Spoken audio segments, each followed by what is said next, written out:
यूना नबी की पुस्तक, उसका 3रा अध्याय 10वीं आयत से लेके 4था अध्याय उसकी 11वीं आयत तक।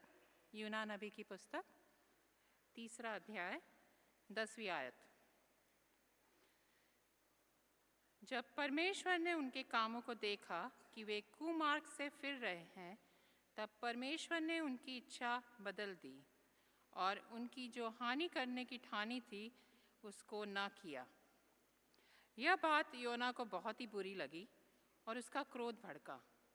उसने यहोवा से ये कहकर प्रार्थना की, हे यहोवा, जब मैं अपने देश में था तब क्या मैं यही बात न कहता था? इसी कारण मैंने तेरी आज्ञा सुनते ही तर्शीश को भाग जाने के लिए फुर्ती की, क्योंकि मैं जानता था कि तू अनुग्रहकारी और दयालु परमेश्वर है और विलम्ब से कोप करने वाला करुणा निधान है और दुख देने से प्रसन्न नहीं होता। इसलिए अब हे यहोवा, मेरा प्राण ले ले, क्योंकि मेरे लिए जीवित रहने से मरना ही भला है। यहोवा ने कहा, तेरा जो क्रोध भड़का है, क्या वह उचित है? इस पर योना उस नगर से निकलकर उसकी पूरब ओर बैठ गया और वहाँ एक छप्पर बनाकर उसकी छाया में बैठा हुआ ये देखने लगा कि नगर का क्या होगा। तब यहोवा परमेश्वर ने एक रेन का पेड़ उगाकर ऐसा बढ़ाया कि योना के सिर पर छाया हो, जिससे उसका दुख दूर हो। योना उस रेन के पेड़ के कारण बहुत ही आनंदित हुआ। सवेरे जब पाँव फटने लगी, तब परमेश्वर ने एक कीड़े को भेजा, जिसने रेन के पेड़ ऐसा काटा कि वह सूख गया। जब सूर्य उगा, तब परमेश्वर ने पुरवाई बहाकर लू चलाई और धूप योना के सिर पर ऐसी लगी कि वह मूर्छित होने लगा और उसने यह कहकर मृत्यु मांगी, मेरे लिए जीवित रहने से मरना ही अच्छा है। परमेश्वर ने योना से कहा, तेरा क्रोध जो रेन के पेड़ के कारण भड़का है, क्या वो उचित है? उसने कहा, हाँ, मेरा जो क्रोध भड़का है वो अच्छा ही है, वरन क्रोध के मारे मरना भी अच्छा होता। तब यहोवा ने कहा, जिस रेन के पेड़ के लिए तूने कुछ परिश्रम नहीं किया, ना उसको बढ़ाया, जो एक ही रात में हुआ और एक ही रात में नष्ट भी हुआ, उस पर तूने तरस खाई है। फिर ये बड़ा नगर निनवे, जिसमें 1,20,000 से अधिक मनुष्य है, जो अपने दाहिने बाएं हाथों का भेद नहीं पहचानते, और बहुत से घरेलू पशु भी उसमें रहते हैं, तो क्या मैं उस पर तरस न खाऊं? परमेश्वर का ये वचन हो, इसके पे आशीष होने दें।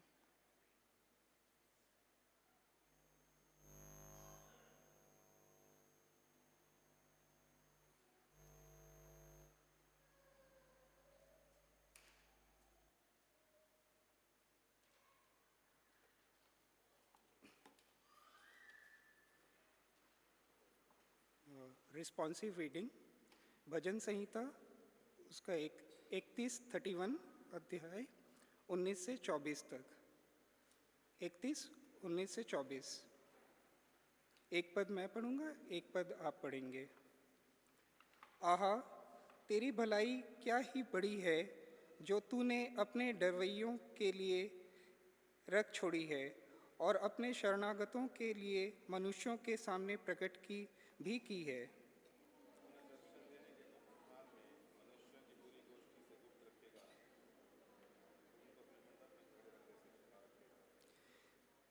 यहोवा धन्य है, क्योंकि उसने मुझे गढ़वाले नगर में रखकर मुझ पर अद्भुत करुणा की है।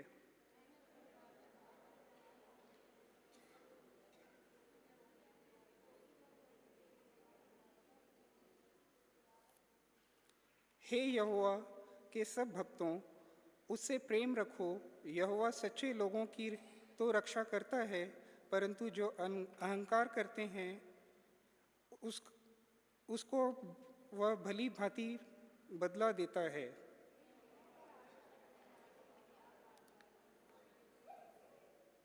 पिता, पुत्र और पवित्र आत्मा की महिमा हो, जैसे आदि में थी, अब है और सदा।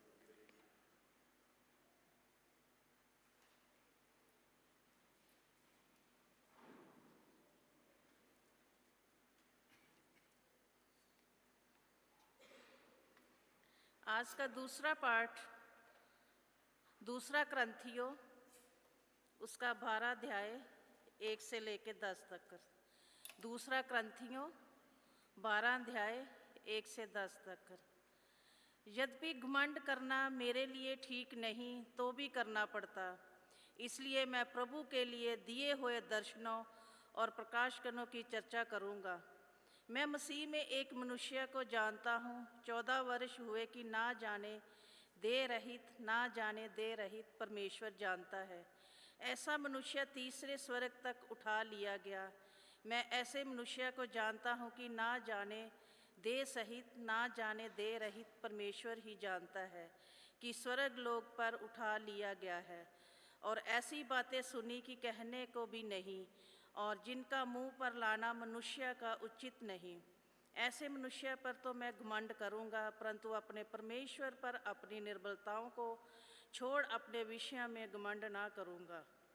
क्योंकि यदि मैं घमंड करना चाहूँ तो मूर्ख ना रहूँगा, क्योंकि सच बोलूँगा तो भी रुक जाता हूँ। ऐसा ना हो कि जैसा कोई मुझे देखता है या मुझसे सुनता है, मुझे उससे बढ़कर समझे। इसलिए कि मैं प्रकाशनों को बहुतायत से फूल ना जाऊं और मेरे शरीर में एक कांटा चुभाया गया, अर्थात शैतान का एक दूत, कि मुझे घुसे मारे ताकि मैं फूल ना जाऊं। इसके विषय में मैं प्रभु को तीसरी बार विनती की कि मुझसे वह दूर हो जा, पर उसने मुझसे कहा, मेरा अनुग्रह तेरे लिए बहुत है, क्योंकि मेरी सामर्थ्य निर्बलताओं से सिद्ध होती है। इसलिए मैं बड़े आनंद से अपनी निर्बलताओं पर घमंड करूंगा कि मसीह की सामर्थ्य मुझ पर छाया करती रहे। इस कारण मैं मसीह के लिए निर्बलताओं और निंदाओं में और दलितता में और उपद्रवों में और संकटों में प्रसन्न हूँ, क्योंकि जब मैं निर्बल होता हूँ तभी बलवंत होता हूँ। ये परमेश्वर का वचन है। इस वचन के पढ़े और सुने जाने पर हम सबको आशीष मिले। आमीन।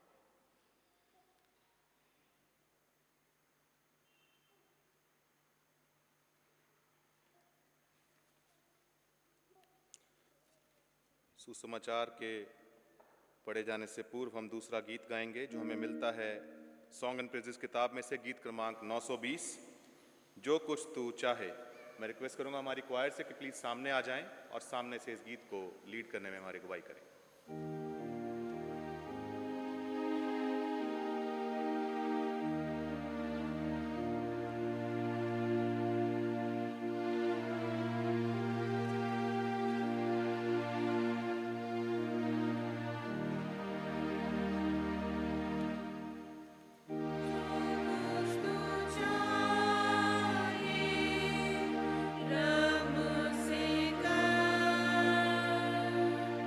मैं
मसीह की इंजील हमारे सामने लाई जाती है।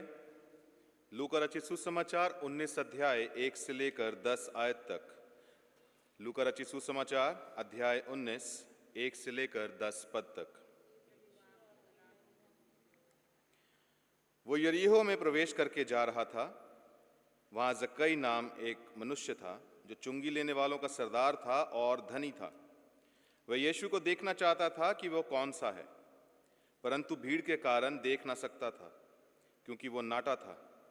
तब उसने उसको देखने के लिए आगे दौड़कर एक गुलर के पेड़ पर चढ़ गया, क्योंकि यीशु उसी मार्ग से जाने वाला था।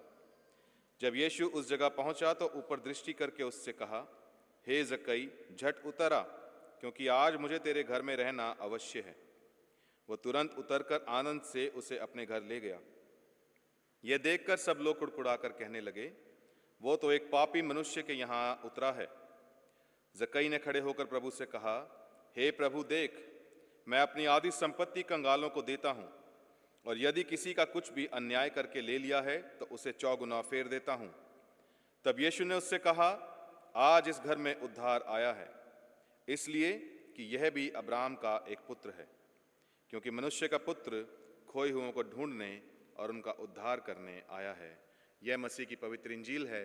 हे मसीह, तेरी महिमा हो। जमात मेहरबानी से बैठ जाए और संडे स्कूल के बच्चे संडे स्कूल में जा सकते हैं।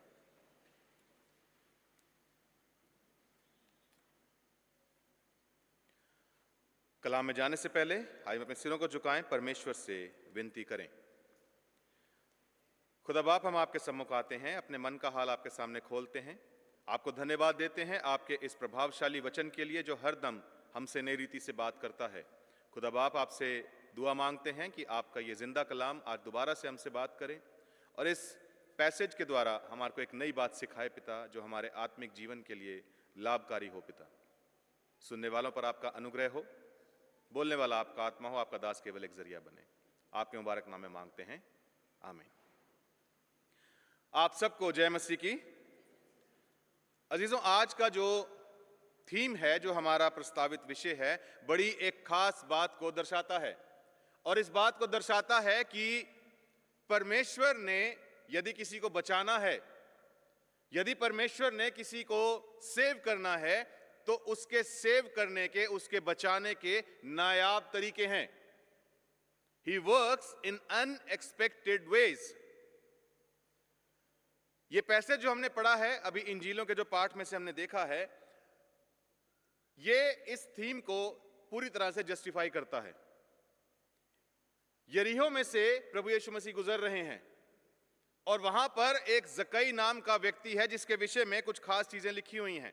और इस पैसेज को जब आप 1 से लेकर के 10 तक पढ़ते हैं, जक्कई के जीवन से जुड़ी कुछ बातें हमारे सामने ये पैसेज लेकर के आता है, जिसको आज हम देखेंगे और समझेंगे कि प्रभु जब बचाना चाहता है तो वह किस प्रकार से नायाब तरीकों से अपने लोगों को बचाता है। ये जक्कई है। जक्कई के विषय में क्या लिखा हुआ है कि वो चुंगी लेने वालों का सरदार था और धनी था।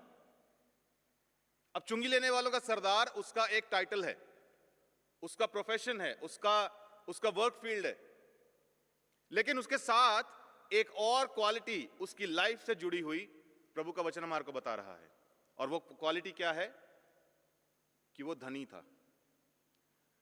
अब धनी होना क्या प्रभु की दृष्टि में गलत है? मैं जानना चाहूंगा। जी नहीं। लेकिन क्यों प्रभु का कलाम यहां पर धनी होने को हाईलाइट कर रहा है? कोई बताएगा? Any just reason? अजीजों, हमारे को लगता है कि जब हम धनेड़े हो जाते हैं, जब हम धनवान हो जाते हैं, तो प्रभु हमसे हिकारत करने लग जाता है। हमें लगता है कि जब हम दुनियावी रीति से आगे बढ़ते हैं तो ये शायद प्रभु को गवारा नहीं है, प्रभु देखकर हमसे जलने लग जाता है, जबकि ऐसा नहीं है। ऐसा नहीं है। प्रभु में हमें भरपूरी का जीवन मिलता है, लेकिन प्रभु हमारे बढ़ने से ईर्ष्या रखे, ऐसा कदापि नहीं है। लेकिन एक चीज को वो जरूर बारीकी से देखता है, और वो है कि हमारे बढ़ने का स्रोत क्या है। What is the source of our growth? हम किन पैंतरों को आजमा कर जीवन में आगे बढ़ रहे हैं। आप आमोस की पुस्तक को जब पढ़ेंगे, उसके कंटेक्स्ट को जब आप समझेंगे, आपको एक चीज मिलेगी कि आमोस की पुस्तक उस दौरान लिखी गई जब इजरायली लोग अपने जीवन में बहुत ज्यादा आगे बढ़ रहे थे, वो फूल फल रहे थे, प्रफुल्लित हो रहे थे, लेकिन उनका बढ़ना, उनका प्रफुल्लित होना was not at all sourced by God. इसलिए प्रभु ने आमोस को उसके मुंह में अपने वचन डाले और उस नबी को खड़ा करा अपने लोगों तक अपना संदेश पहुंचाने के लिए कि जा और जाकर के लोगों को बता कि तुम्हारे ये काम हैं. One of those is religious bigotry, धर्म के नाम पर रूढ़िवादिता. दूसरी चीज जो आमोस की पुस्तक में आपको देखने को मिलेगी, to which god contradict the context of corruption. खूब धनेड़े हो रहे थे, प्रफुल्लित हो रहे थे, आगे बढ़ रहे थे, लेकिन करप्ट वे से आगे बढ़ रहे थे. परमेश्वर को उससे आपत्ति है. द रीजन बीइंग, यहां पर परमेश्वर के कलाम में हमने पढ़ा है कि वो चुंगी लेने वालों का सरदार था, यहां तक कोई प्रॉब्लम नहीं है, लेकिन वो धनी भी था. चुंगी लेने वालों का सरदार, उसको ठहराया था रोमन एम्पायर ने to collect taxes from the Israelites. और ये जो लोग थे, ये गलत तरीकों से, गलत चीजों के ऊपर टैक्स लेकर के उसको पहुंचाते थे रोमन एम्पायर के पास. इसलिए अपनी खुद के प्रजा में, अपनी खुद के लोगों में ये लोग पापी गिने जाते थे. और इस काम को करते हुए बहुत सी मर्तबा होता है कि हमारे पास कुछ अपॉर्चुनिटीज आती हैं जब हम भी दुनियावी रीति से आगे बढ़ सकते हैं. शायद इसने भी लाभ उठाया होगा, वो एडमिट करता है, खुद एडमिट करता है, आगे देखेंगे उसके बारे में. उसने भी शायद लाभ उठाया होगा और वो धनवान हो गया होगा. इसलिए प्रभु का कलाम कहता है कि वो धनी था और इससे प्रभु को आपत्ति है. अजीजों, हमारे सामने एक सीख आती है, दुनिया में आगे बढ़ना प्रभु को इससे कोई समस्या नहीं है. दुनियावी रीति से प्रफुल्लित होना प्रभु को इससे कोई समस्या नहीं है. प्रभु नहीं देखना चाहता है कि हम तंगहाल में रहें, लेकिन बढ़ाने का एक समय है. खुदा का कलाम बयान करता है कि उसके धर्ममय दाहिने हाथ के नीचे दीनता से बने रहो ताकि वो सही समय पर तुमको उभारे. हम अपनी युक्तियां लगा करके अपनी अंटी में बड़ा सारा माल जोड़ करके रखते हैं और हम सोचते हैं कि हम अमीर हो गए हैं. लेकिन मैं आपको बताना चाहूंगा कि प्रभु का कलाम कहता है कि ठहरने वाला धन मेरे पास है. ऐसा धन भी है जो आप कमा लेते हैं लेकिन आपके पास ठहर नहीं पाता. रीजन कि उसके ऊपर परमेश्वर की आशीष नहीं है. बिना बरकत के आप चाहे 5 लाख रुपए महीना कमाए, चाहे 50 लाख रुपए महीना कमाए, ठहरेगा नहीं. लेकिन जब प्रभु ने आशीषित करना है तो वो एक मुट्ठी मैदे को और एक कुप्पी तेल को इतना पर्याप्त कर देगा कि पूरा सूखे का सीजन निकल जाएगा, पूरे सूखे का मौसम निकल जाएगा, आपको घटी नहीं होगी. अजीजों, इस चीज को हम तय कर लें और पल्ले बांध लें. दुनिया में आगे बढ़ना चाहते हैं, अपने बच्चों को हम सक्सेसफुल होते हुए देखना चाहते हैं, लेकिन उनको यह भी सिखाएं कि बेटा परमेश्वर की रीति से आगे बढ़ना है. पहचान आनी चाहिए कि कौन सा रास्ता परमेश्वर की ओर से है और कौन सा रास्ता परमेश्वर की ओर से नहीं है. इस दुनिया के अंदर बड़े सारे दरवाजे हमारे सामने खुलते हैं, बड़े सारे रास्ते हमारे सामने खुलते हैं और अक्सर हम उन रास्तों को पहचानने में असमर्थ होते हैं. आगे बढ़ने के लिए कई बार हमारे को अपने विश्वास के साथ कॉम्प्रोमाइज करना पड़ जाता है. आगे बढ़ने के लिए कई बार हम अपने परमेश्वर की दी हुई शिक्षाओं को दरकिनार करके जीवन में आगे बढ़ जाते हैं और हम सोचते हैं दैट वी आर सक्सेसफुल. नहीं. प्रकाशित वाक्य के अंदर एक कलीसिया का जिक्र आता है जिसके विषय में परमेश्वर बोलते हैं कि तू सोचता है कि तू धनवान है. कौन सी कलीसिया है वो? तुम सोचते हो कि तुम धनवान हो और तुम्हारे पास बहुत है, लेकिन तुम कंगले, गरीब, गुरबा, खुदा की दृष्टि में निर्धन हो. हम उस धन की आस रखें जिसको ना तो चोर चोरी कर सकता है, जिसको ना तो कीड़ा नाश कर सकता है। और वो धन सिर्फ परमेश्वर के पास है जो अपनी भरपूरी से अनएक्सपेक्टेड वे में अपने लोगों को देता है। जब आप अपनी जरूरतों को लेकर के परमेश्वर के पास जाएंगे ना, मैं आपको बताना चाहूंगा, ये मेरे जीवन का आज तक का एक्सपीरियंस है और मैं आउट ऑफ एक्सपीरियंस आपके साथ इस चीज को शेयर कर रहा हूं। जब आप अपनी जरूरत को लेकर के परमेश्वर के पास जाएंगे, परमेश्वर आपकी जरूरत को आपकी एक्सपेक्टेशन से बढ़ के नवाजेगा, बढ़ के नवाजेगा। कभी ऐसा नहीं होगा कि परमेश्वर आपका कर्जदार हो जाए। वो इस खलकत का मालिक है। जो कुछ हम देखते हैं और जो कुछ हमें नहीं दिखता, सब कुछ को उसने रचा है। वो किसी का कर्जदार नहीं होता। लेकिन only thing we have to decide and we have to commit ourselves कि हमें परमेश्वर की रीति से आगे बढ़ना है। डजंट मैटर मेरा स्ट्रगल थोड़ा लंबा हो जाए, डजंट मैटर मेरा परमेश्वर मुझे कब उठाए, कब बढ़ाए, लेकिन मैं चलूंगा तो परमेश्वर की मर्जी से चलूंगा। दूसरी चीज देखिए जक्कई के बारे में क्या लिखी है। अब जब उसको पता लगा कि प्रभु यीशु मसीह वहां से गुजर रहे हैं, तो उसने प्रभु को देखने की चाहत रखी। कलाम क्या कहता है? वह यीशु को देखना चाहता था कि वो कौन सा है। अर्थात वो आइडेंटिफाई नहीं कर पाया था आज तक कि प्रभु यीशु है कौन। और ऑब्वियसली बात है कि उनके इर्द गिर्द बहुत भीड़ रहती थी, तो वो देखना मांग रहा था कि प्रभु कौन है। उसके दिल में सिर्फ देखने की चाहत भर थी। आगे देखिए क्या हुआ। परंतु भीड़ के कारण देख ना सकता था क्योंकि वो नाटा था। तब उसको देखने के लिए वो आगे दौड़कर एक गूलर के पेड़ पर चढ़ गया, क्योंकि यीशु उसी मार्ग से जाने वाला था। अब अजीजों, प्रभु को देखने की आस, प्रभु का दीदार करने की आस, प्रभु को देख भर लूं तो शायद मैं धन्य हो जाऊं, इस आस के साथ वो भीड़ का हिस्सा बना था। कौन था ये? चुंगी लेने वालों का सरदार। कौन था ये? जो अति धनवान था, जो चाहता तो अपने लिए कुछ स्पेशल तरीका इख्तियार कर सकता था और प्रभु के पास बहुत नजदीक पहुंच सकता था अपने धन का उपयोग करके। लेकिन उसने कुछ एफर्ट डाले।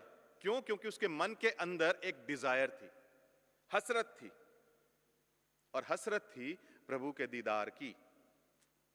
मैं आपको बताना चाहूंगा अजीजों, ये एक ऐसी आस है जिसको परमेश्वर हमेशा नवाजता है। कलाम बयान करता है, जब तुम खटखटाओगे तो तुम्हारे लिए खोला जाएगा, जब तुम खोजोगे तो तुम पाओगे। आज हम में से कितने मसीह ऐसे हैं अजीजों, जो खुदा से खुदा को मांगते हैं, जो खुदा का दीदार चाहते हैं। मेरी हसरत सिर्फ इतनी हो खुदा से कि खुदा बाप मैं तुझे जान जाऊं बस। यिर्मयाह की पुस्तक 23 अध्याय में एक चीज 9 अध्याय में एक चीज लिखी हुई है कि ना बुद्धिमान अपनी बुद्धि पर जो है घमंड करे, ना वीर अपनी वीरता पर, परंतु कोई गुमान करे, कोई घमंड करे तो सिर्फ इस बात पे करे कि वो मुझे जानता है। आज बड़े बड़े संत, पीर, पैगंबर, फकीर,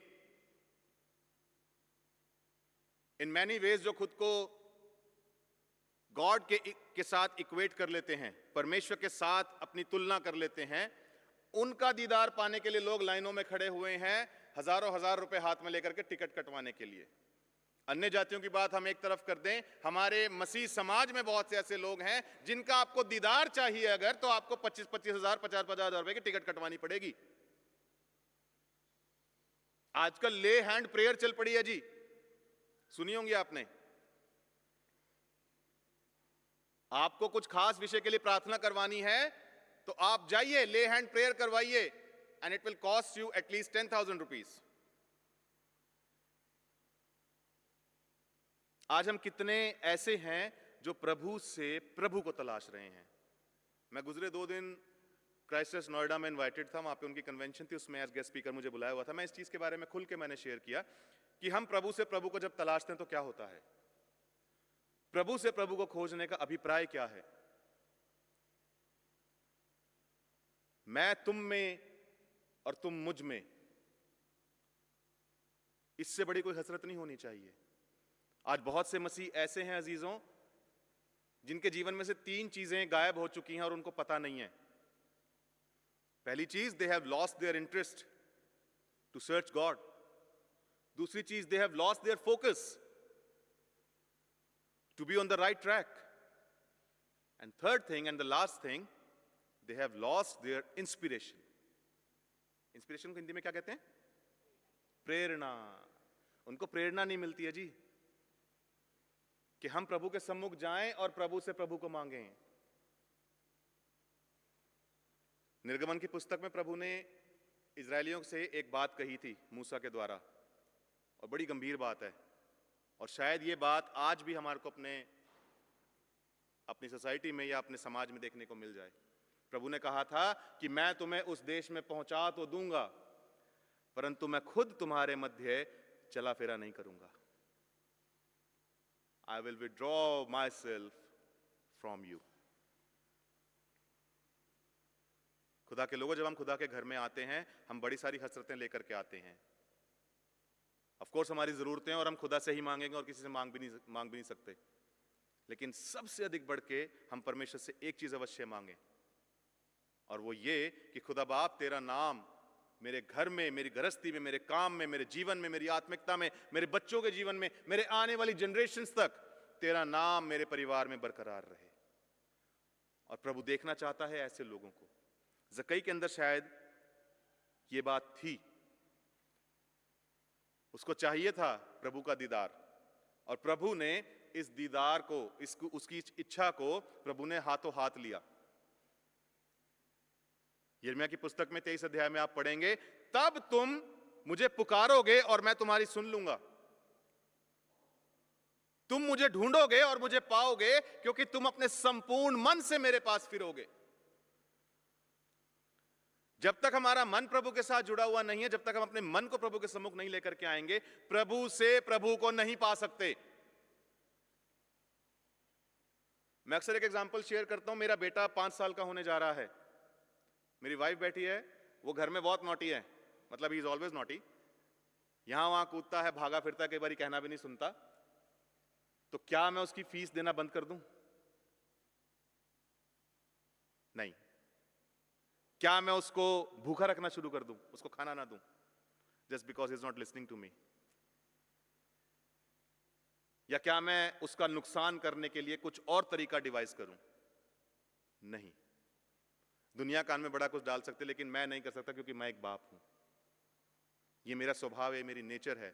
चाहे वो कितनी भी नाफरमानियां करे, लेकिन मुझे उसके ऊपर फजल ही करना है, मुझे उसके ऊपर अनुग्रह ही करना है, उसकी जरूरतों का ख्याल ही रखना है। लेकिन by the end of the day एक चीज वैल्यू करती है कि वो मेरी हसरत करता है या नहीं। बाप से मिलने वाली चीजों के में तो बहुत सारे बेनिफिट्स हैं, बहुत सारा आनंद मिलता है, लेकिन बच्चे के दिल में बाप के लिए हसरत है या नहीं? And I wouldn't be wrong अगर मैं ये चीज बोलूं कि जब रात होती है उसको सिर्फ मैं ही चाहिए हूं, वो मेरे अलावा किसी के पास नहीं जाता, अपनी मम्मी के पास भी नहीं जाता। And I value it. हमारा परमेश्वर भी ऐसा अजीजों, इनफैक्ट इससे कहीं ज्यादा बढ़ के है। हमारे जीवन में अगर आशीषें आ रही हैं, बरकतें आ रही हैं, वो इसलिए नहीं है कि हमारे काम भले हैं, ना वो इसलिए कि हमने बहुत अच्छा दान दक्षिणा दिया हुआ है, और ना वो इसलिए कि हमारी चर्च के अंदर प्रेजेंस बड़ी अच्छी है, बल्कि वो इसलिए है क्योंकि वो बाप है और उसका खासा है रहम करना। उसका ये नेचर है, उसका ये स्वभाव है कि हम चाहे कुछ भी करते रहे, वो तब भी हमारी जरूरतों को कल भी मुहैया कर रहा था, आज भी कर रहा है। लेकिन अल्टीमेटली वो एक चीज देखना चाहता है कि हमारे अंदर उसके लिए हसरत है या उससे मिलने वाले लाभों के लिए हसरत है। हम सोचें अपने विषय में, हम वाकई में परमेश्वर को चाह रहे हैं, परमेश्वर की हसरत रखे हुए हैं, या परमेश्वर से मिलने वाले लाभ हमारे को आकर्षित करते हैं? तीसरी चीज देखेंगे जक्कई के बारे में, और उसके बाद मैं जल्दी से खत्म करने की कोशिश करूंगा। 7वीं आयत से आगे पढ़ूंगा। यह देखकर सब लोग कुड़कुड़ाकर कहने लगे, वो तो पापी मनुष्य के यहां उतरा है। जक्कई ने खड़े होकर प्रभु से कहा, हे प्रभु, देख, मैं अपनी आधी संपत्ति कंगालों को देता हूं, और यदि किसी का कुछ भी अन्याय करके लिया है तो उसे 4 गुना फेर देता हूं। तब यीशु ने उससे कहा, आज इस घर में उद्धार आया है, इसलिए कि यह भी अब्राहम का एक पुत्र है, क्योंकि मनुष्य का पुत्र खोए हुए को ढूंढने और उनका उद्धार करने के लिए आया है। अब अजीजों, उसकी दिल की हसरत थी, और इस हसरत को पूरा करने के लिए ना उसने एक एफर्ट लगाया था। एफर्ट क्या लगाया था? उसको अपनी कमजोरी के बारे में इल्म था, उसको अपनी वीकनेस के बारे में पता था, that I am short heighted, I will not be able to see. तो what did he do? He climbed up the tree. वो पेड़ के ऊपर चढ़ गया ताकि ऊपर से मैं देख सकूं प्रभु कौन है, प्रभु कैसा है. He put his effort. एक चीज हमारे को समझनी पड़ेगी अजीजों कि प्रभु हमारे प्रयासों को, जो भी प्रयास उस तक पहुंचने के लिए हम करते हैं, जो भी प्रयास उसके राज्य से जुड़ा हम करते हैं, डजंट मैटर वो कितना छोटा है, डजंट मैटर वो कितना बड़ा है, प्रभु हर प्रयास का लेखा रखता है और हर प्रयास को नवाजता है. स्टॉप सेइंग कि मैं बड़ा काम कुछ नहीं कर पाया, एंड स्टॉप ब्लेमिंग अदर्स कि अरे मैंने तो बहुत बड़ा काम किया, तूने तो कुछ भी नहीं किया. एक फरीसी गया था ना दुआ मांगने के लिए खुदा के घर में, क्या बोल रहा था? मैं उपवास करता हूं, दशमांश देता हूं, अंधेर नहीं करता और इसकी तरह नहीं हूं. हमारी उंगलियां कितनों की तरफ हुई हुई हैं. आज हम देखें, instead of seeing our own shortcomings, instead of evaluating our own selves, we are busy in evaluating others. हमें मजा आता है, हमें आनंद मिलता है कि हम दूसरे के साथ अपनी धार्मिकता को कंपेयर करें. तू ऐसा है भाई, मैं वैसा हूं, तेरी जगह नहीं है, हमने पहले डिसाइड कर लिया है. योना भाई, जो आज हमने पुराने नियम में से पाठ पढ़ा है, योना भाई को बहुत बुरा लग गया था. किस बात पे बुरा लग गया था? कि परमेश्वर ने नीनवे के लोगों को माफ कर दिया. योना को यह लगा कि भाई मैं तो इतना एफर्ट डाल करके वहां तक पहुंचा, मछली के पेट में रह लिया, समुद्र में फेंक दिया गया है, मछली के पेट में से घूम घाम के बाहर आ गया, जिंदा उगल दिया गया, इतना जाके मैंने प्रचार किया, लेकिन रिजल्ट क्या मिला? प्रभु ने माफ कर दिया जी. रीजन, इससे पहले कि प्रभु योना नीनवे के लोगों को पापी ठहराता, योना ऑलरेडी डिसाइड कर चुका था कि ये लोग पापी हैं, और पापी की सिर्फ एक उसके साथ जो है उसका फेट है कि पापी को दंड मिलना चाहिए. कल मैं रोहिणी कोर्ट में गया था, मेरी कार के पेंडिंग चलान्स थे. कल लोक अदालत लगी थी, तो मैंने अपना एक एडवोकेट हायर किए थे, मेरे नेबर हैं, उन्होंने मुझे कोर्ट में बुलाया था. मैंने पहली बार ही ध्यान दिया कि जज के नाम के नीचे उनका पोस्ट लिखा रहता है और हिंदी में लिखा हुआ था. पढ़ के बड़ा अचंभा लगा, दंडाधिकारी, दंड देने वाला, दंड देने का अधिकारी. मुझे बड़ा अच्छा लगा देख के. अजीजों, हम में से हर एक के अंदर एक जज है, आपको पता है, और हमने पता नहीं कौन सी लॉ बुक पढ़ी हुई है, हमने पता नहीं कौन सी दफाएं याद करी हुई, हम पल भर में सामने वाले के बारे में सजा डिक्लेयर कर देते हैं. प्रभु बोलता है ये काम मत करो. इन लोगों का भी यही हाल था. जब प्रभु ने चाहा कि मैं जाके जक्कई से मिलूं, लोग क्या बोलने लगे? देखिए क्या लिखा है, ये देखकर सब लोग कुड़कुड़ा कर कहने लगे, वो तो एक पापी मनुष्य के यहां रहा है, जा टिका. लोगों ने पहले ही प्री ऑक्यूपाइड थे कि उनको पता था कि भी ये तो पापी है, एंड अकॉर्डिंग टू लॉ पापी को तो सजा मिलनी चाहिए, वो परमेश्वर से श्रापित हो जाएगा. तो ये कैसे इसके साथ जाकर के खाना खाने के लिए बैठ गया? लेकिन आपको पता है, क्योंकि उसके दिल के एफर्ट्स, उसके दिल के प्रयास, उसके मन को परमेश्वर ने पढ़ा था, इसलिए परमेश्वर ने सिर्फ अपने दीदार से बढ़ के उसको कुछ नवाजा. And that was totally and totally unexpected. अपने दर्शन से बढ़ के उसको क्या नवाजा? परमेश्वर ने उसको अपनी संगति करने का अवसर दिया. वो उसके साथ बैठे भोजन करने के लिए, उसके घर में गए, उसका हाल लिया, उसकी सुधि ली. और जब परमेश्वर खुदावंद यीशु मसीह उसके साथ मौजूद थे, तो ऐसा हो नहीं सकता था कि वो व्यक्ति तब्दील ना होता, चेंज ना होता. उस व्यक्ति के दिल पर प्रभाव पड़ा, और जब प्रभाव पड़ा तो देखिए वो क्या बोलता है, प्रभु देख, मैं अपनी आधी संपत्ति कंगालों को दे देता हूं, और यदि कुछ भी अन्याय करके ले लिया है तो उसे 4 गुना फेर देता हूं. तब यीशु ने उससे कहा, आज इस घर में उद्धार आया है, इसलिए कि यह भी अब्राहम का एक पुत्र है. जिसको लोगों ने पापी ठहरा रखा था, उसको परमेश्वर ने क्षमा किया, माफ किया, उद्धार के रास्ते पर चलाया. अजीजों, हमने भी कभी ना कभी अपने पापों से मन फिराया होगा, कभी ना कभी हमने भी प्रभु का हाथ थाम के अपने जीवन में हम आगे बढ़े होंगे. क्या कर रहे हैं आज हम? Where are we? कहां खो गए हैं हम? कहीं हमारा हाल भी इस भीड़ के मानिंद तो नहीं है जो दूसरे को देख करके बोल रही है ये तो पापी है, प्रभु इसकी नहीं सुनेगा।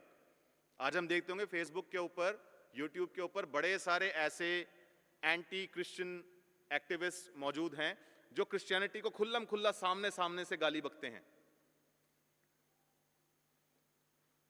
उनको देख करके कई बार लगता है कि इनके लिए नर्क में भी शायद कब्र खोदी जाएगी, वहां पे भी दबाए जाएंगे, जलेंगे नहीं, ये इनको दबा दिया जाएगा, दफना दिया जाएगा, क्योंकि ये इतना वेनमस इनकी टंग है। लेकिन हम नहीं जानते हैं कि किसकी प्रार्थना में परमेश्वर ने छुड़ौती डाली है। अगर हम उस व्यक्ति के लिए प्रार्थना करें तो क्या पता वो उद्धार पा जाए, क्या पता उसको अपनी भूल का एहसास हो जाए और वो फिर जाए और परमेश्वर की ओर आ जाए। लेकिन परमेश्वर आज की परिस्थिति में हमसे यह देखना चाहता है अजीजों कि हम अपने जिम्मे से वाकिफ भी हैं या हमारा ध्यान सिर्फ दूसरे को नीचे खींचने में, दूसरे की लेग पुलिंग करने में है। जब मन के अंदर परिवर्तन आया, जक्कई का जीवन बदल गया। जक्कई ने क्या कहा? उसको अपनी कमी नजर आने लग गई। जिस धन पर वो कल तक फूलता था अब उसके लिए वो व्यर्थ हो गया और वो बोल रहा है कि देख प्रभु, यदि मैंने किसी पर अंधेर किया है तो मैं उसको दुगना लौटाता हूं, चौगुना लौटा देता हूं। प्रभु बोलते हैं कि आज इस घर में उद्धार आया है। ये कौन से घर की बात प्रभु कर रहे हैं? कोई बताएगा मुझे कौन से घर की बात हो रही है? दूसरा कुरिन्थियों 6 अध्याय में लिखा हुआ है इस घर के बारे में जिक्र। क्या तुम नहीं जानते कि तुम पवित्र आत्मा का मंदिर हो? वास करता है खुदा का आत्मा हमारे अंदर। और इस घर में हमने किसको रखा हुआ है? इस मंदिर में हम किसके उपासक बने हुए हैं? प्रभु देख रहा है। Don't ever believe, don't ever think कि प्रभु की आंखें बंद हैं। खुदा का कलाम यशायाह की पुस्तक में बोलता है कि तुम्हारे ही कामों के कारण तुम्हारी भलाई नहीं होती। We can not blame anybody. तुम्हारे कामों के कारण तुम्हारी भलाई नहीं होती। एक जगह और प्रभु का कलाम कहता है कि ना तो उसका हाथ ऐसा छोटा हो गया है कि तुम्हारा उद्धार ना कर सके, ना उसके कान ऐसे बहरे हो गए हैं कि तुम्हारा कराहना ना सुन सके, वरन तुम्हारे कामों के कारण उसने अपना मुख तुमसे फेर लिया है। The time has come. With no delay we have to repent.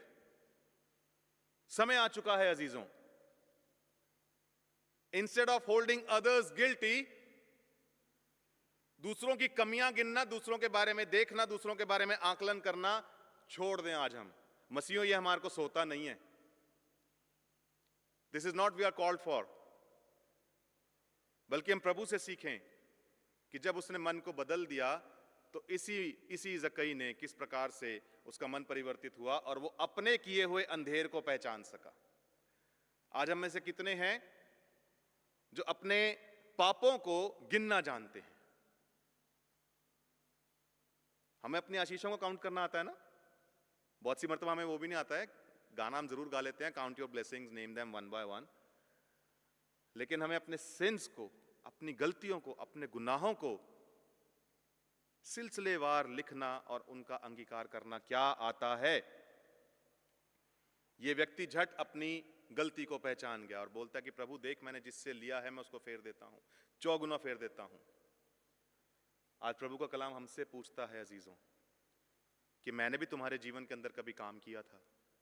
प्रभु का आत्मा हमसे बोलता है कि मैंने भी तुम्हारे अंदर कभी डेरा किया था, मैं भी तुम्हारे अंदर कभी वास किया था। आपको पता है प्रकाशित वाक्य में आप जाएंगे 2 अध्याय 5वीं आयत, वहां पे एक बड़ी गंभीर चीज लिखी हुई है, याद रख कि तू कहां से गिरा था और वो काम करने लग जा जो तू पहले करता था, नहीं तो देख मैं आऊंगा और तेरे दीवट को तेरे स्थान पे से हटा दूंगा। यू विल बी फॉरगॉटन, तुम्हारा स्मरण भी खत्म हो जाएगा। आज हम सोचें और अपनी चाल के विषय में समझना सीखें अजीजों। समय आ गया है, समय हमें चुनौती देता है। हम नहीं जानते कि आने वाला कल हमारे लिए क्या लाएगा, आने वाले 10 मिनट 15 मिनट हमारे लिए क्या लेकर के आ रहे हैं, हम नहीं जानते हैं। और कलाम बयान करता है कि प्रभु का प्रकट होना भोर का सा निश्चय है। हम रात को सोते हैं विद अ sheer होप कि हम सुबह कल देखेंगे, कुछ घंटों बाद सुबह हो जाएगी। लेकिन एक ऐसा दिन भी है जिसके विषय में प्रभु का कलाम कहता है कि जैसे भोर का होना निश्चित है, ऐसे प्रभु का प्रकट होना भी निश्चित है। Are we prepared for it? Are we ready for it? प्रभु आज हमसे पूछता है। प्रभु हम सबको आशीष दे।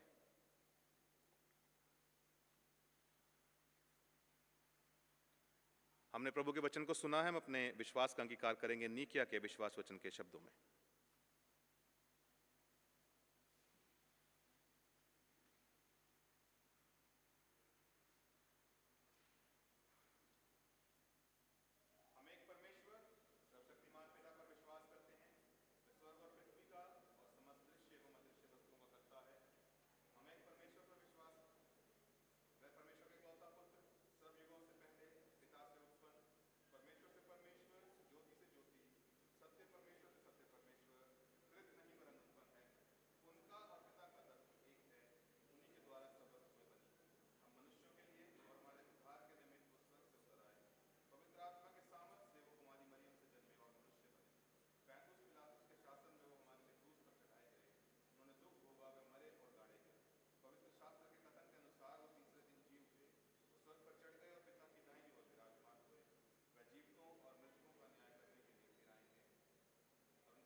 आप सबको जय मसीह की।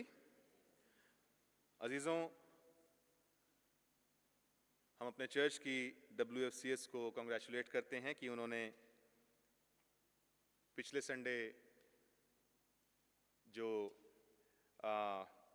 तीनों सर्विसेज के बाद जो खाने का अरेंजमेंट करा था, उसके द्वारा एक बहुत अच्छा अमाउंट उन्होंने चर्च के लिए गैदर अप किया है, and we congratulate them for this.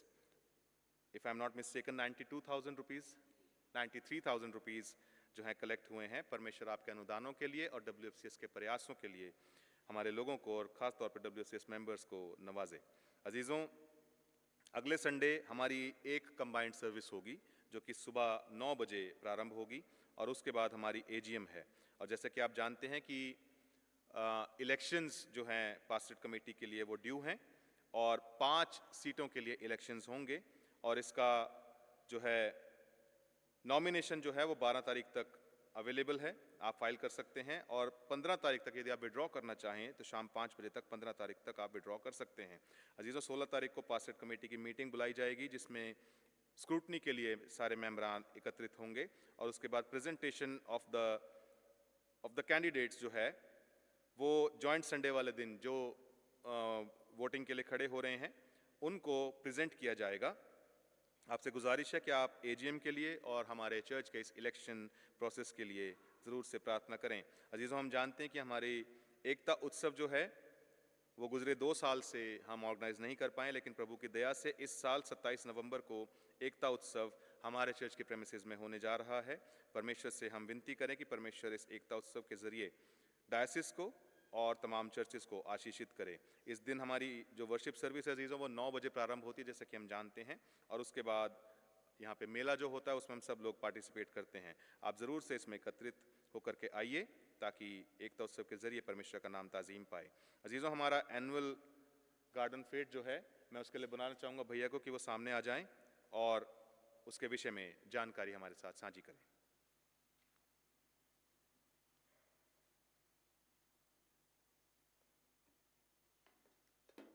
सबको जय मसीह की।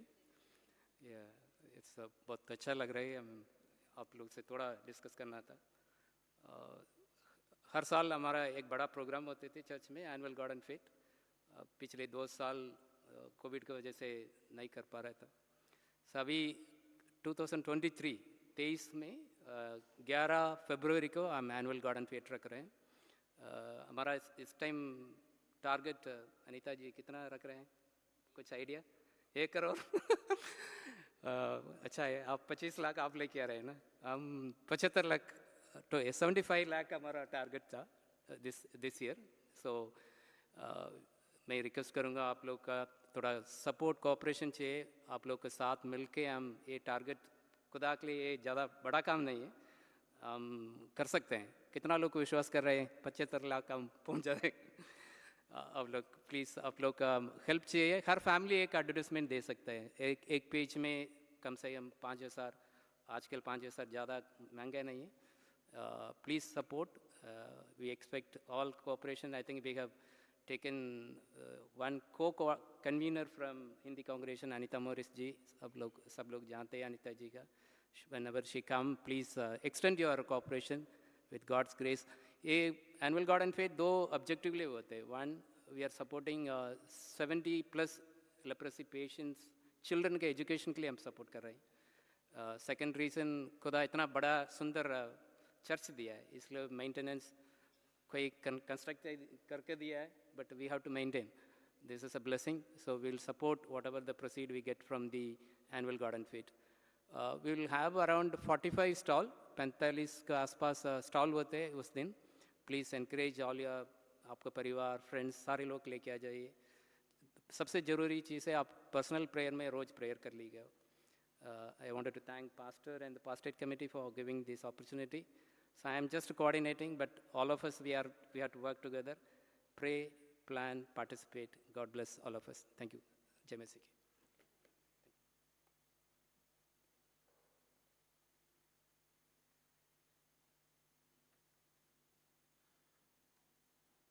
हमारे गुजरे इतवार का दान अजीज़ों 70,143 रुपये रहा।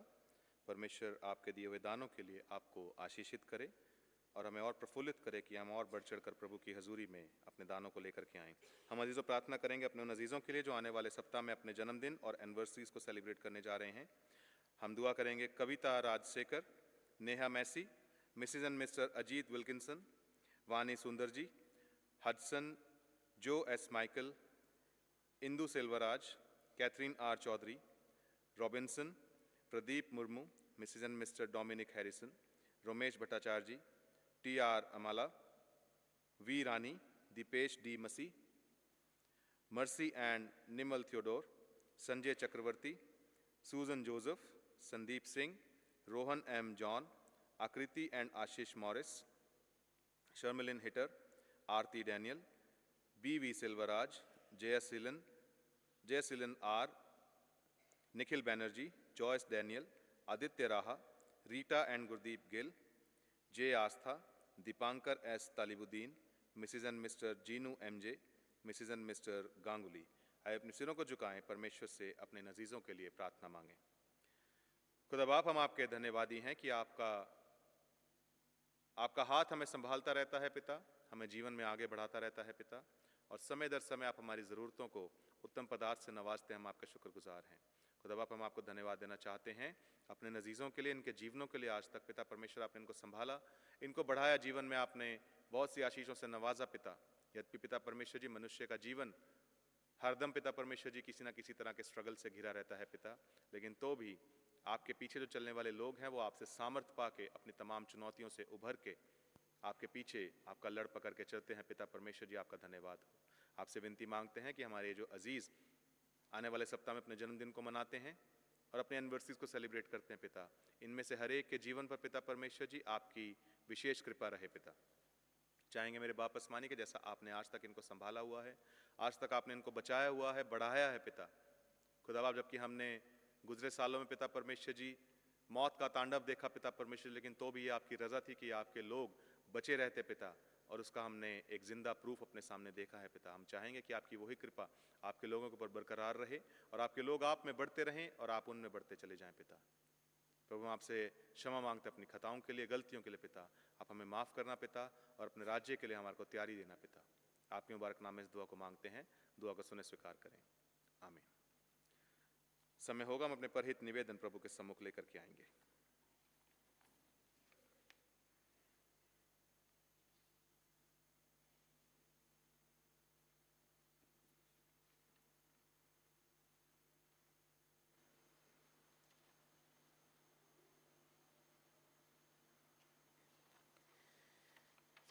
आइए हम सब अपने सिरों को झुकाएंगे और परहित निवेदन में सम्मिलित होंगे। हम समस्त मानव जाति के लिए प्रार्थना करें और अपनी प्रार्थनाओं को प्रभु यीशु ख्रीस्त के निरंतर निवेदन के साथ अर्पित करें। हे पिता, हम प्रार्थना करते हैं कि समस्त संसार में न्याय और शांति स्थापित हो और प्रत्येक व्यक्ति भरपूर जीवन प्राप्त करे। हे दयावान प्रभु, उन सब लोगों के लिए जो हमारे देश की राजधानी दिल्ली और इसके पड़ोस नोएडा, गुरुग्राम, फरीदाबाद, गाजियाबाद में रहते हैं, उन सब बातों को दूर करने के लिए जिनसे आपसी फूट और झगड़े होते हैं और हमारे देश में सच्ची एकता की बढ़ती के लिए, हे दयावान प्रभु, उन सब लोगों के लिए जो कृषि, उद्योग अथवा व्यापार में लगे हुए हैं, सब मजदूरों और कारीगरों के लिए और उन सब के लिए जो अपनी सेवा से हमारी आवश्यकताओं की पूर्ति करते हैं। हे दयावान प्रभु, अध्यापकों और छात्रों, वैज्ञानिकों, लेखकों और कलाकारों और उन सब व्यक्तियों के लिए जो अन्य लोगों के विचारों और भावनाओं को प्रभावित करते हैं। हे दयावान प्रभु, उन सब लोगों के लिए जो दुखी हैं, बेरोजगार हैं, भूखे प्यासे हैं, दरिद्र और दलित हैं, बीमार, खासकर हमारी कलीसिया में जो बीमार लोग हैं, जो मेम्बरान बीमारी से गुजर रहे हैं, Olive Jackson, Shireen Cook, Shirley Gupta, Honey William, Ponnu Thangaraj, Meenu Sharma, Vijay Noel James, Sujata Mathai, Anil Langde, Manmohan Singh Chaudhary, Thomas David, Vansh Swami, Morris James, Ayush Dutta, Cherry Hitter, Amit Sarkar, Daniel Paulraj, Meenu Peterson, Paul और क्रिश्चियन देवदासन और उन व्यक्तियों के लिए भी प्रार्थना करते हैं जो मरणासन हैं, विशेषकर हमारी कलीसिया के और उन सब व्यक्तियों के लिए जो ऐसे लोगों की सहायता और सेवा करते हैं। हे दयावान प्रभु, हमारे तथा अन्य देशों के सब शासकों के लिए, विशेषकर हमारे राष्ट्रपति द्रौपदी मुर्मू, प्रधानमंत्री श्री नरेंद्र मोदी, इस राज्य के उपराज्यपाल वी.के. सक्सेना, मुख्यमंत्री श्री अरविंद केजरीवाल और उनके लिए भी जो लोगों पर किसी प्रकार का अधिकार रखते हैं। हे दयावान प्रभु, संपूर्ण मसीह समाज की एकता और मेल मिलाप के लिए और समस्त संसार में उनकी गवाही और सेवा कार्य के लिए, हे दयावान प्रभु, भारत में आपकी समस्त कलीसिया के लिए, उसकी परिषदों, अगुवों, विशेषकर हमारे प्रमुख धर्माचार्य मॉडरेटर बी.के. नायक, दक्षिण भारत के प्रमुख मॉडरेटर, मार्थुमा कलीसिया के मेट्रोपॉलिटन, हमारे धर्माचार्य बिशप डॉक्टर पॉल स्वरूप, हमारे पुरोहित मोहित हाइंजिटर, पुरोहित पीजीएस रत्नाराज, पुरोहित अभयबेंसन चक्रवर्ती और भाई राहुल और हमारी कलीसिया के सब अन्य सेवकों के लिए कि वो सच्चाई और लगन से आपकी सेवा करें। हे दयावान प्रभु, ये वर दे कि आपके उन सब भक्तों के साथ जिन्होंने जीवन में सच्चाई से आपकी सेवा की है, हम भी आपके राज्य के शाश्वत आनंद में संभागी हो सकें।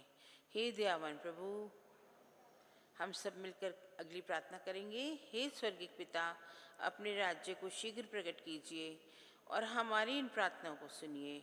हम आपके पुत्र, अपने प्रभु और उद्धारकर्ता यीशु मसीह के नाम से मांगते हैं, आमीन।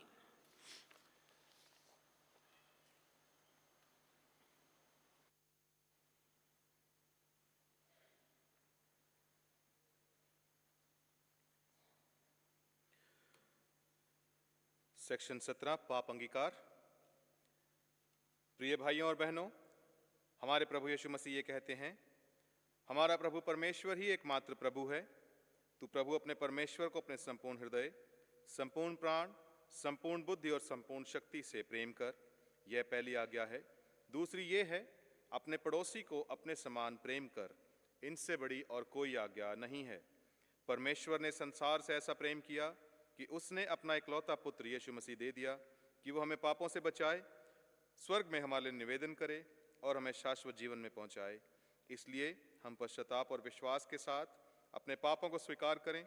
हम परमेश्वर की कृपा से उसकी आज्ञाओं का पालन करने का और सब लोगों के साथ मेल मिलाप और प्रेम से रहने का पक्का संकल्प करें।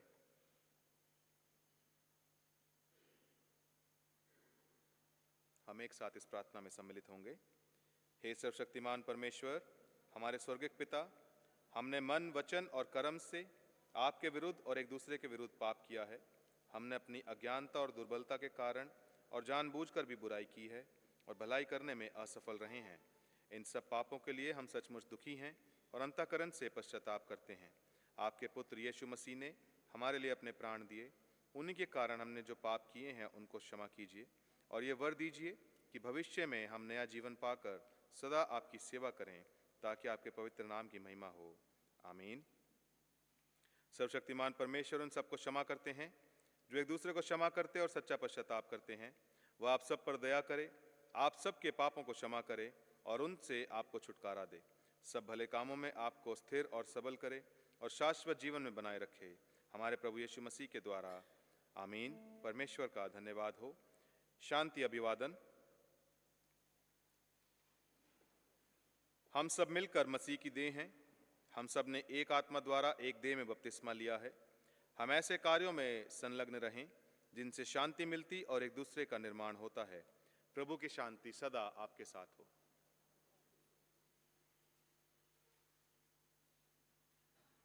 प्रभु की मेज की तैयारी में हम गीत गाएंगे जो हमें मिलता है सॉन्ग एंड प्रेजेस किताब में से, गीत क्रमांक 874, तन मन और धन उसे दो। और आज का हदिया इसी गीत के दौरान लिया जाएगा।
अपनी आशीष वो तुमको देगा।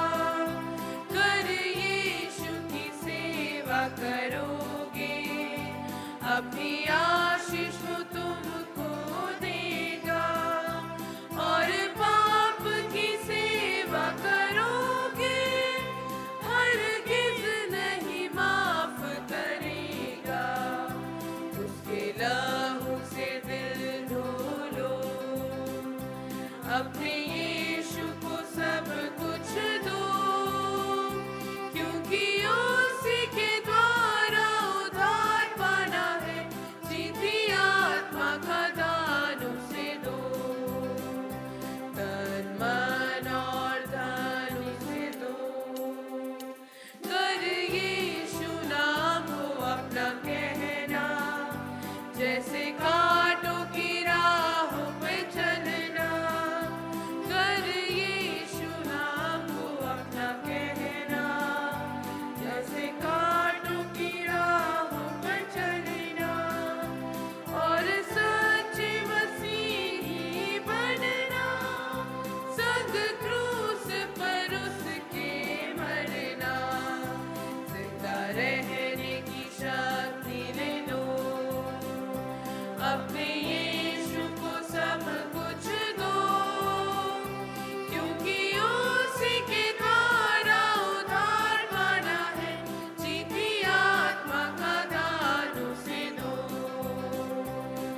सेक्शन क्रमांक 26।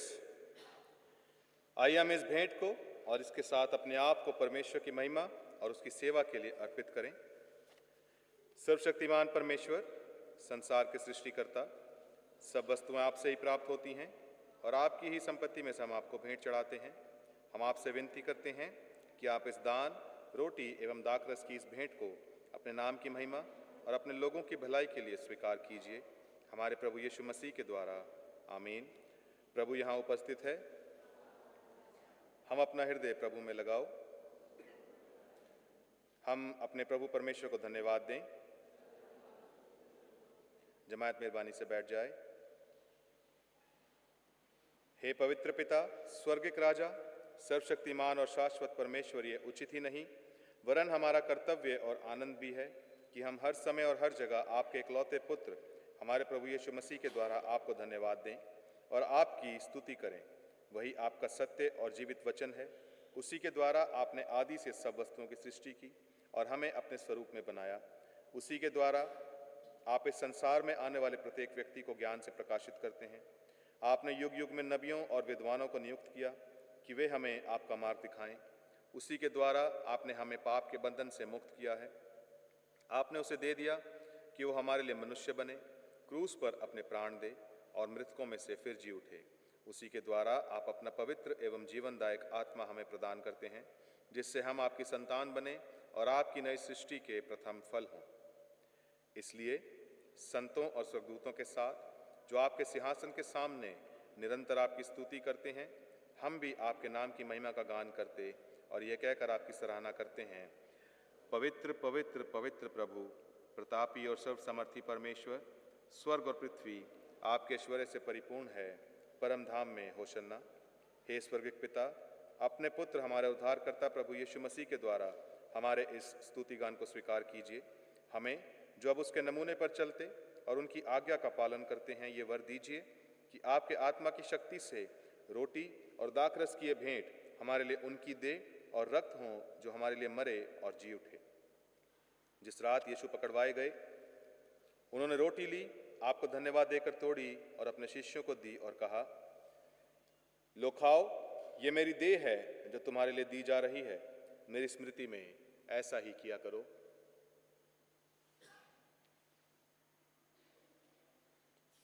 इसी प्रकार भोजन के पश्चात उन्होंने कटोरा लिया, आपको धन्यवाद देकर दिया और उनको कहा, तुम सब इसमें से पियो, क्योंकि ये नई वाचा का मेरा रक्त है जो तुम्हारे और बहुतों की पाप क्षमा के लिए बहाया जा रहा है। तुम जब कभी इसे पियो तो मेरी स्मृति में ऐसा ही किया करो।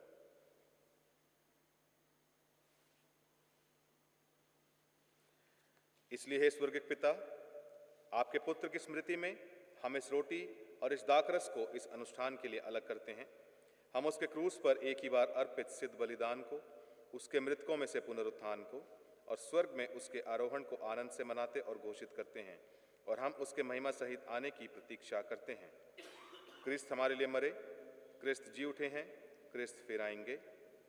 इसलिए हे दयालु पिता, उसी हमारे महापुरोहित के द्वारा धन्यवाद एवं स्तुति की हमारी इस बलि को स्वीकार कीजिए, और जब हम आपकी ईश्वरीय महिमा की उपस्थिति में हम इन पवित्र उपहारों को खाते और पीते हैं, तब आप हमें अपने आत्मा के द्वारा नवजीवन दीजिए, अपने प्रेम से प्रोत्साहित कीजिए और अपने पुत्र हमारे प्रभु यीशु मसीह की देह से हमें संयुक्त कीजिए।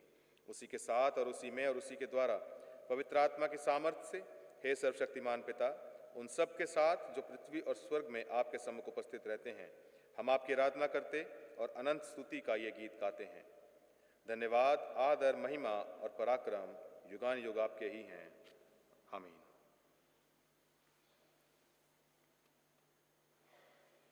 हम मसीह की देह में सहभागी होने के लिए इस रोटी को तोड़ते हैं।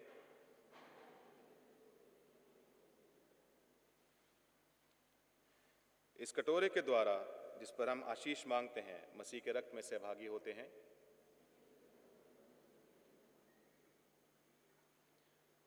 जिस प्रकार हमारे मसीह ने हमें सिखाया, हम यूं प्रार्थना करते हैं, हे हमारे स्वर्गिक पिता, आपका नाम पवित्र माना जाए,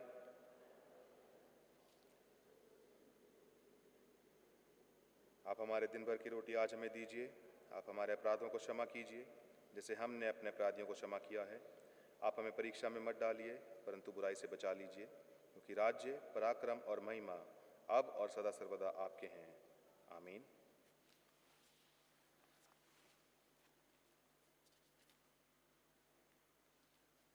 दीन प्रवेश की प्रार्थना में हम एक साथ सम्मिलित होंगे।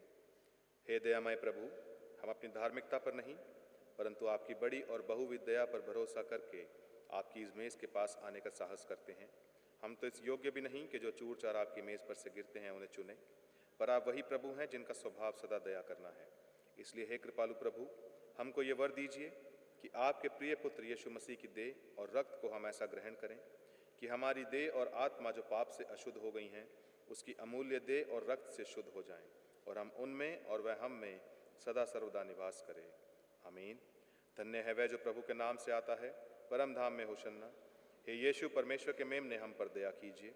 हे यीशु हमारे पापों का बोझ उठाने वाले, हम पर दया कीजिए। हे यीशु संसार के मुक्तिदाता, हमें अपनी शांति प्रदान कीजिए।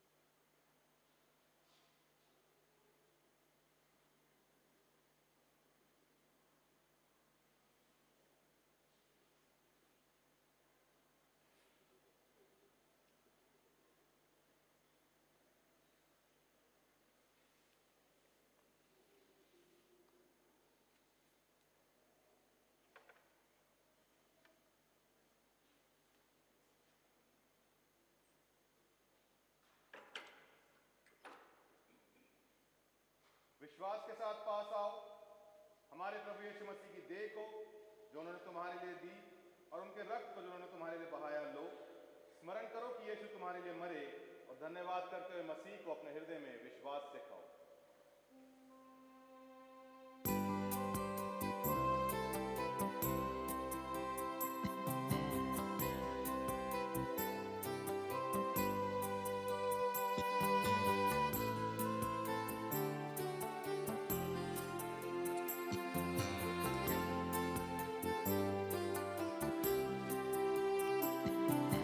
तूने किया मुझे प्यार,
सेक्शन क्रमांक 43। हमने इस पवित्र सैक्रामेंट को विश्वास के साथ ग्रहण किया है, इसलिए हम परमेश्वर को धन्यवाद दें। हे सर्वशक्तिमान परमेश्वर, हम आपको धन्यवाद देते हैं कि आपने अपने पुत्र यीशु मसीह की देह और रक्त के आत्मिक भोजन से हमें तृप्त किया है।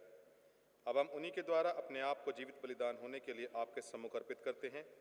ये वर दीजिए कि हम आपके पवित्र आत्मा की सामर्थ से परिपूर्ण होकर यहाँ से विदा हों और अपने जीवन तथा सेवा के द्वारा हर समय आपकी महिमा प्रकट करें। आमीन। परमेश्वर की शांति जो सारी समझ से परे है, परमेश्वर के और उसके पुत्र हमारे प्रभु यीशु मसीह के ज्ञान और प्रेम में आपके हृदय और विचारों को सुरक्षित रखे और सर्वशक्तिमान परमेश्वर पिता, पुत्र और पवित्र आत्मा की आशीष आप पर हो और आपके साथ सदा सर्वदा बनी रहे। आमीन। शांति से पूर्ण होकर जाओ, प्रभु से प्रेम करो और उसकी सेवा में लगे रहो। मसीह के नाम में आमीन। आराधना के अंत में हम गीत गाएंगे, गीत क्रमांक 668, जो हमें सॉन्ग एंड प्रेजेस किताब में से मिलता है। हो जय जयकार, जय जयकार।